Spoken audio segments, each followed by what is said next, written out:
Buenos días. Vamos a explicar lo que son los ruidos cardíacos. En el corazón tenemos dos ruidos que todos conocemos, que es el R1 y el R2. Esto se da por el cierre de las válvulas. Explicaremos primero lo que es el R1.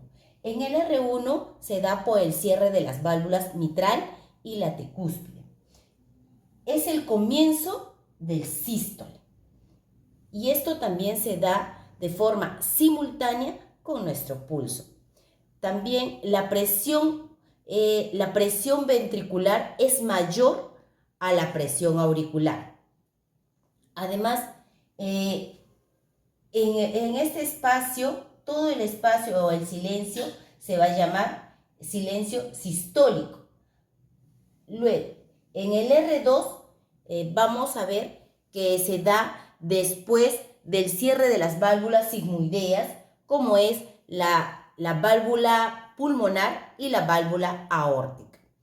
Ahora, ¿por qué se dibuja de esta manera?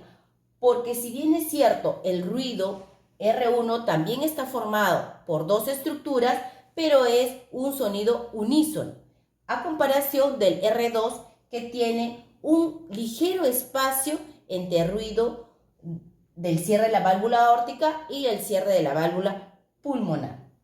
Bien, ¿por qué? Además, tenemos que tener en cuenta por qué, debido a que se da el R1 es más grave, porque las válvulas, fisiológicamente, la válvula mitral y la tricúspide son mucho más grandes que las válvulas aórticas y pulmonares. Debido a ello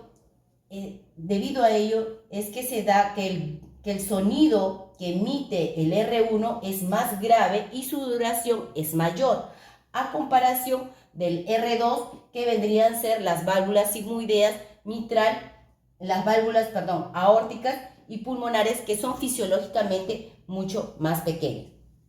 Luego del R2 al siguiente R1, ese espacio que se da se llama el diastólico.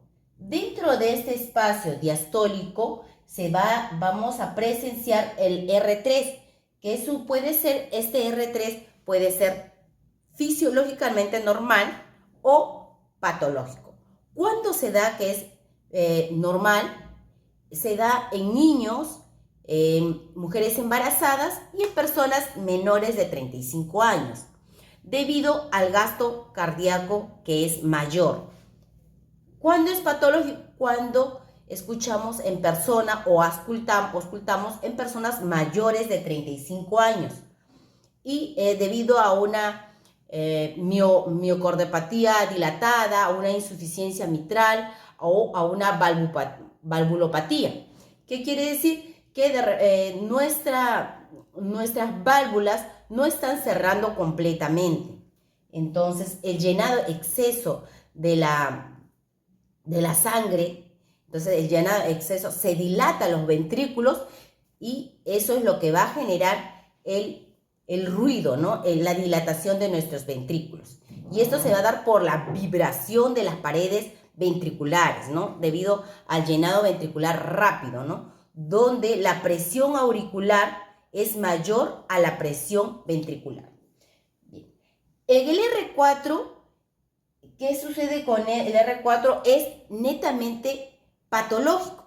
Y esto se da debido a las enfermedades, a las patologías como la hipertensión arterial, como a la estenosis pulmonar o estenosis aórtica también. Quiere decir que nuestro ventrículo va a trabajar mucho más, va a hacer mayor esfuerzo debido a la poca distensibilidad que va a haber en las válvulas. Quiere decir que va a estar mucho más rígidas. Y entonces nuestro ventrículo tiene que hacer mayor presión para poder continuar con su flujo sanguíneo. Bien, los ruidos que se van a generar en el R3 se le conoce como el galope protodiastólico y el R4 se le conoce como el galope auricular o galope telediastólico. Ahora, vamos a recordar lo que son las onomatopeyas en lo que son dentro del LR1 y el R2. Bien. El sonido va a ser un dup, dup, dup, dup. Así.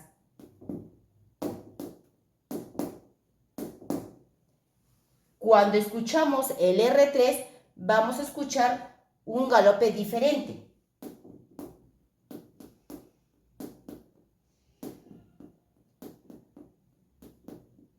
Y la onomatopeya que vamos a escuchar es Kentucky, Kentucky, Kentucky, Kentucky. Y en el R4 vamos a escuchar otro tipo de galope, diferente, ¿no? Que nos acordamos con el Tennessee, Tennessee, Tennessee. Bien. Ahora, ¿en qué parte vamos a auscultar cuando escuchamos el R1 en el foco mitral y en el foco tricúspide, que vendría a ser en el ápex del corazón?